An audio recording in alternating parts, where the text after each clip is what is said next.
Magandang gabi po, mga kabiki. Welcome po sa ating Barangay Cup. Ako po muli, si Boy Cup. At isa na naman pong kwento na mula sa tunay na pangyayari ang ating ibabahag. Pakinggan natin.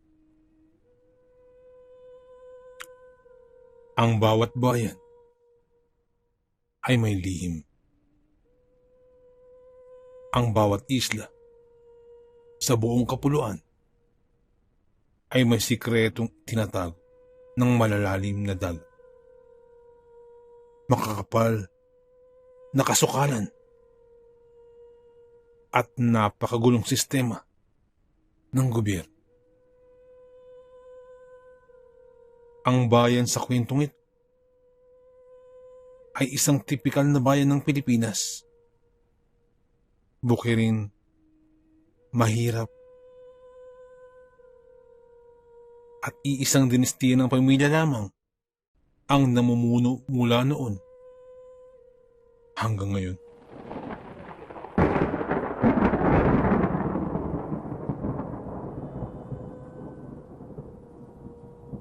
Nang dumating ang COVID-19 sa Pilipinas, ay naapektuhan din sila.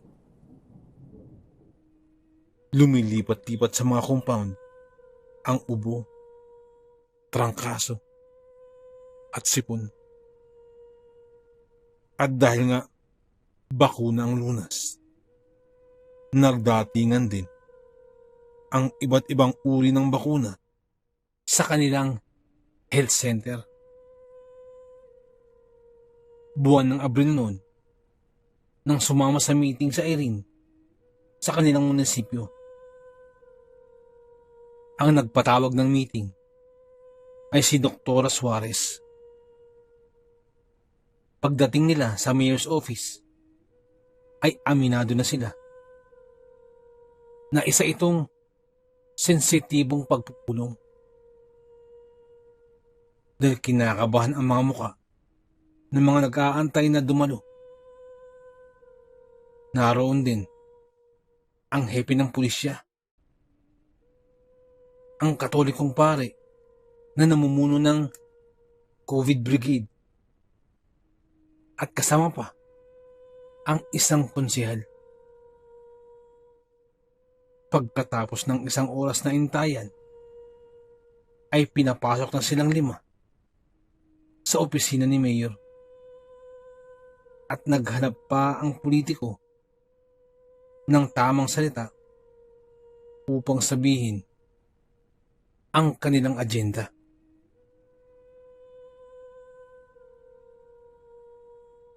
Kailangan nila ng bakuna. Yung sa pinakadulong isla, kailangan nila. Natahimik ang silid.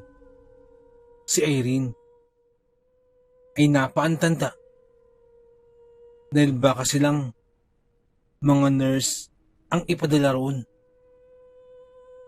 Walang tama sa tamang katinoan ang dadayo sa pinakadulong isla na iyon. Dahil ang mga naninirahan doon, ayon sa mga taga roon at sa mga matagal na sa lugar na yun, ang mga nakatira doon ay mga berbalang.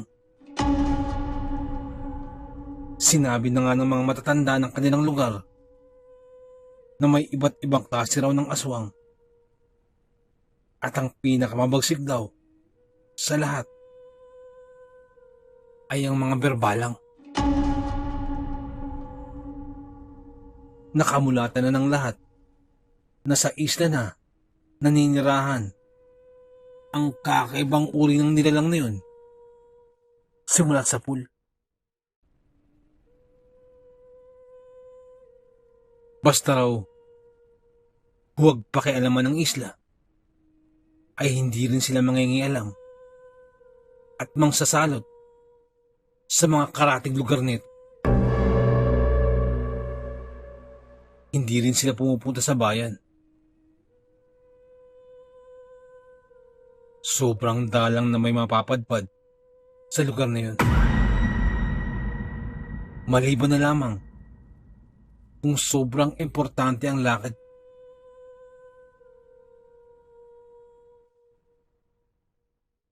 Ayon sa balita, 7 na raw ang namamatay sa kanilang lugar dala ng COVID.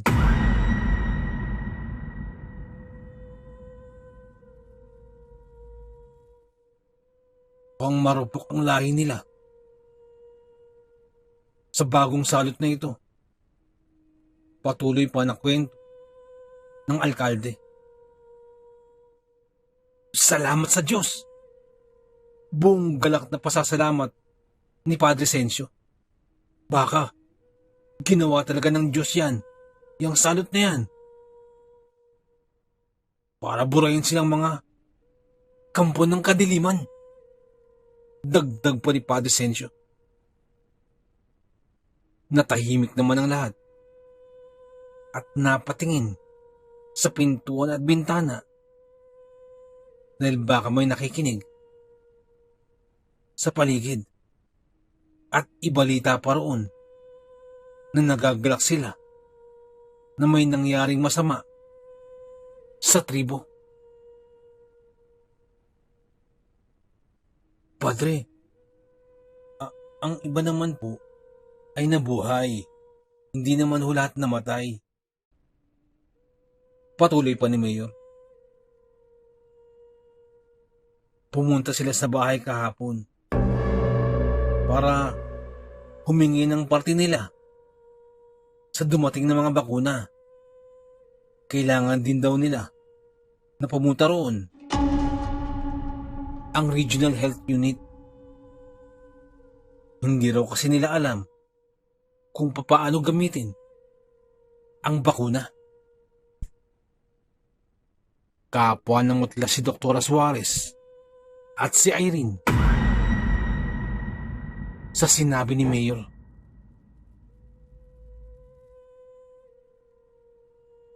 Nakumpirma ang kanilang hinala. Bakit? Nagbabayad din ba sila ng buwis? Matapang na tanong ng pare. Umiling lamang si Mayor. Father, alam naman po natin na kinakampihan sila ng batas. Hindi po ba? Sambit lamang ni Mayor.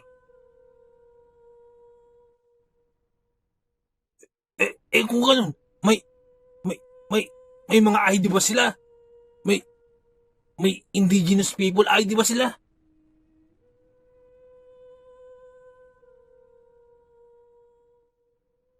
Kung meron, ipakita na sa akin. Tugon pa ni Father. Noong 1980s, ay may isang pamilya sa ibayong lugar na nagsampa ng kaso laban sa mga tribong ito. Dahil ayon sa kanila, ay inaswang daw ng tribo ang anak nitong binata.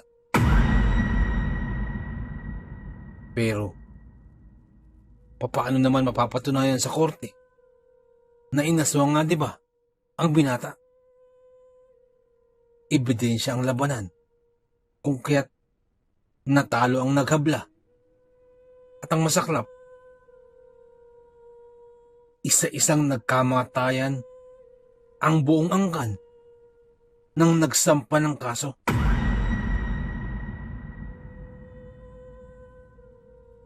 At dahil yun, sa samot-saring rason, may nagkasakit daw na aksidente. May nagpakamatay. At kung ano-ano pa. Kaya silang mga nasa bayan ay hindi nangingialam sa mga ito. At baka maubos din ang buong angka nila. Mayor, delikado naman ho yata yung pumunta ron sa lugar na yun. Sambit ni Doktora Suarez. Doktora, pasasamahan ko kayo sa ating Philippine Army. Humingi na ako ng tulong sa Regional Director. At pumayag naman, sambit ni Mayor. At mukhang buo na nga ang usapan ng gobyerno. Kaya silang nasa Rural Health Unit ay walang magagawa kung hindi ang sumunod na lamang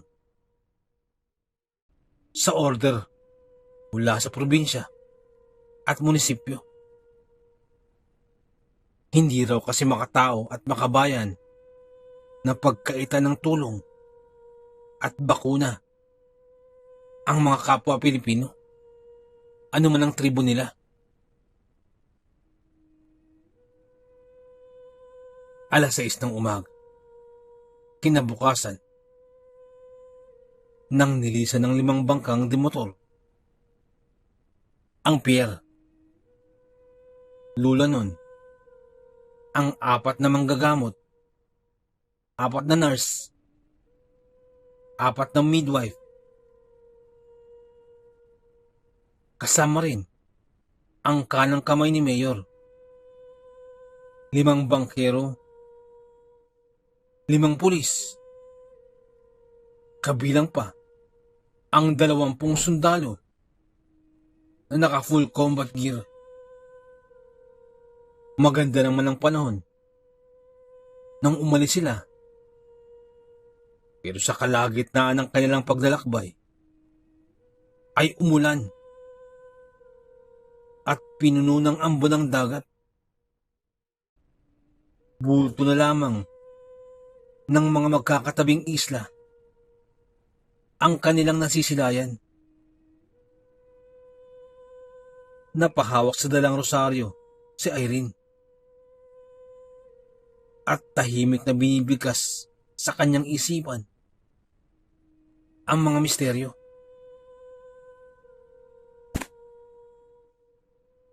Ang ina naman ni Irene ay hindi nakatulog kagabi dahil sa pag-aalala sa anak.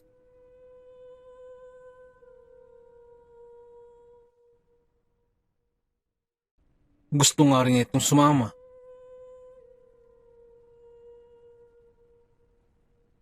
At maging ang ama ni Irene ay gusto rin sumahan ang kanyang anak.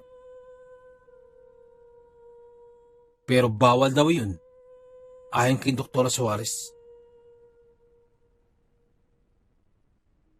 Halos 3 oras ang tinakbo ng mga bangka hanggang sa makita nila ang hugis sombrerong isla.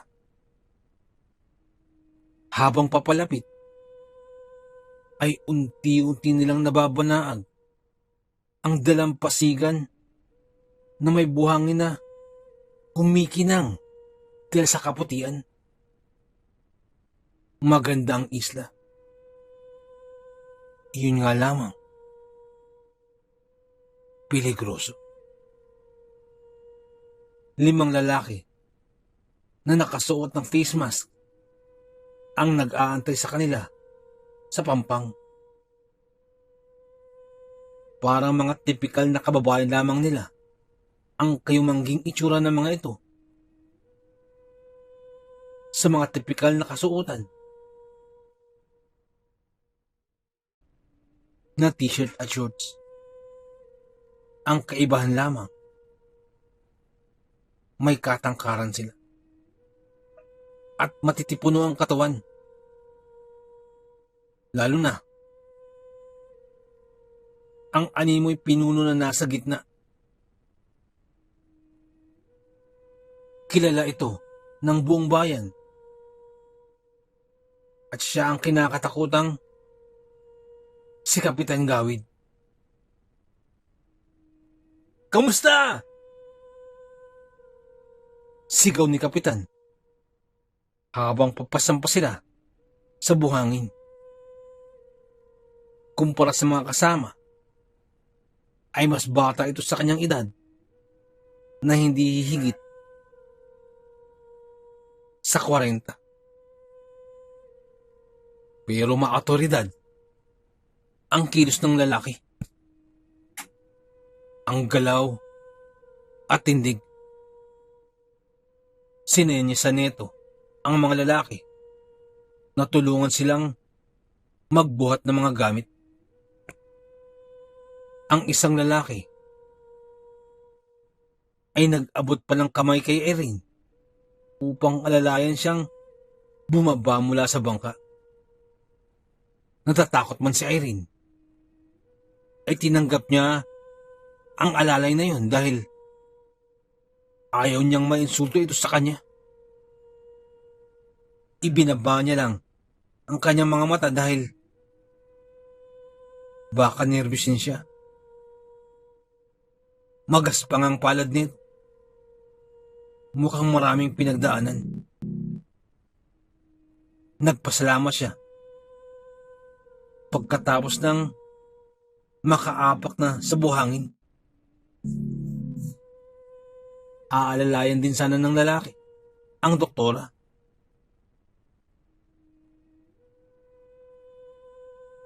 Pero prangka si doktora, ngunit magalang. Niya itong sinabi, "Iho, sa panahon ngayon ay dapat iwasan nating magkahawakan ng kamay dahil sa salot. Diyan kasi nasasalin yung virus." Paliwanag pa ni doktora. Dapat pangalagaan mo yung sarili palagi. Hindi kasi natin nakikita ang kalaban. Pagpapatuloy pa ni doktora. Ay, pasensya na po, doktora. Magalang ding tugon ng lalaki. Mukhang nauunawaan nito ang sitwasyon. Naglakad pa sila ng konti bago sila nakarating sa mga kabahayan. Mukhang abandonado na ang lugar dahil walang katao-tao sa labas. Mukhang sineseryoso ng tribo ang virus.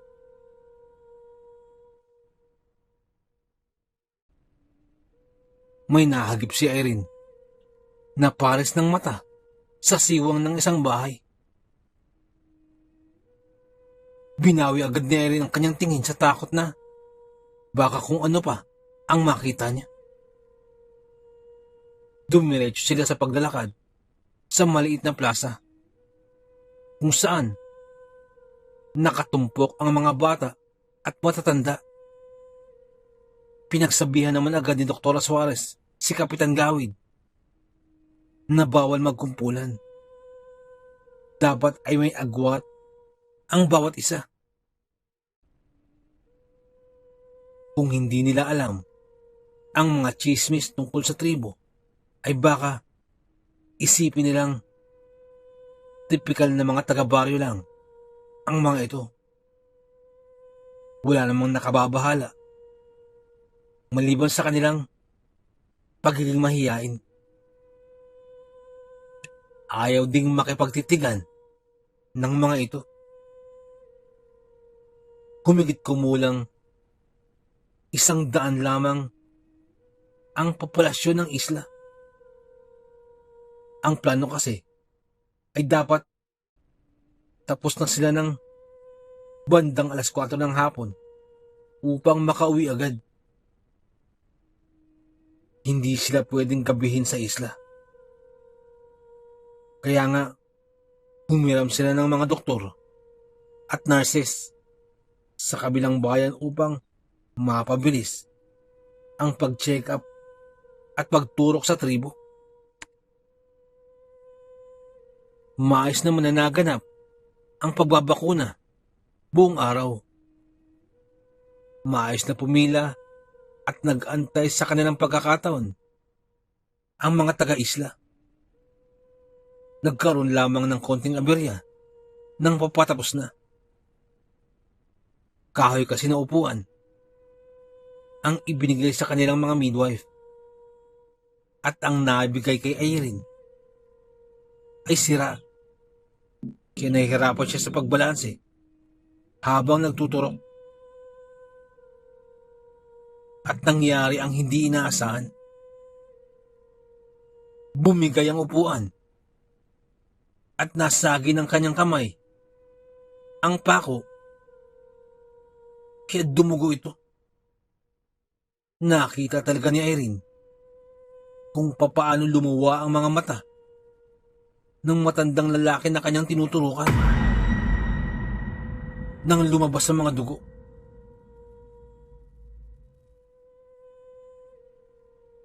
Kumunot ang noo ng matanda at biglang kumapal ang mga kilay. Bago pa nakahiyaw si Irene, ay biglang lumipad ang matanda.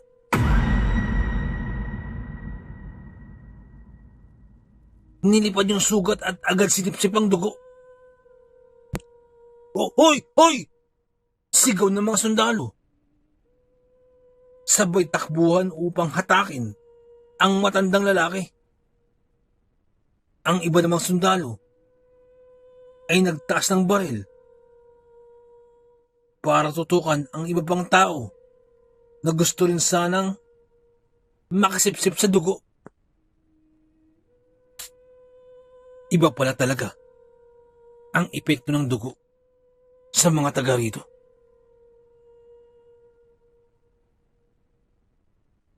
Ang mga nasa malapit sa sugatang midwife ay mistulang natulala sa amoy ng dugo. "Magsitigil kayo! Bigil kayo! O magpapaputo kami!" Sigaw ng platoon commander. Nagtakbuhan din si Kapitan Gawid at ang mga tanod dito upang pumagitna at manghatak ng mga katribo nila. "Kumalma kayo! Huminahon kayo!" Sigaw ng kapitan sa kanyang mga kasama. Sininyasan nito ang isang tanod na pigilan ng isang babae na parang nag-iiba na ng anyo. "Pigilan niyo yung gutom niyo. Pinuntahan tayo dito upang tayo tulungan. Dapat marunong tayong tumupad sa usapan." Sambit pa ni Kapitan. Sininyasan na nito ang mga tanod na pauwi na lamang ang mga tao dahil patapos na rin naman ang pagbabakuna. Nagsiuwian nga ang mga karamihan. Pero may iilan talagang umangil. Hindi umalis ang mga ito. Bagkus ay nanood kay Irene habang mukhang takam na takam sa dugo. Tinapos ng mga nurses at midwife na bakunahan ang mga nalalabing 3 kababaihan. Magkapatid. Ang 3 babaeng magkakapatid. At mabilis na silang pumunta sa baybayin. Sinundan nun sila ng ilan. Mabilis ang kilos ng lahat para makalayo na ang mga bangka sa dalampasigan. At noong nasa ligtas na silang distansya, ay doon pa lamang sila nakahinga ng maluwag. Si Irene ay hindi talaga natigil sa panghinig. Pagdating nila sa bayan, ay naroroon ang ama nito na nag-aantay. Kinabahan din ang matanda nang makita ang anak na duguan. Sa ngayon, ay nabubuhay pa rin ng matiwasay ang mga tao sa bayan na yun. Basta ba't walang nangingialam sa mga taga-isla. Kung ganun lamang, ay walang disgrasyang magaganap.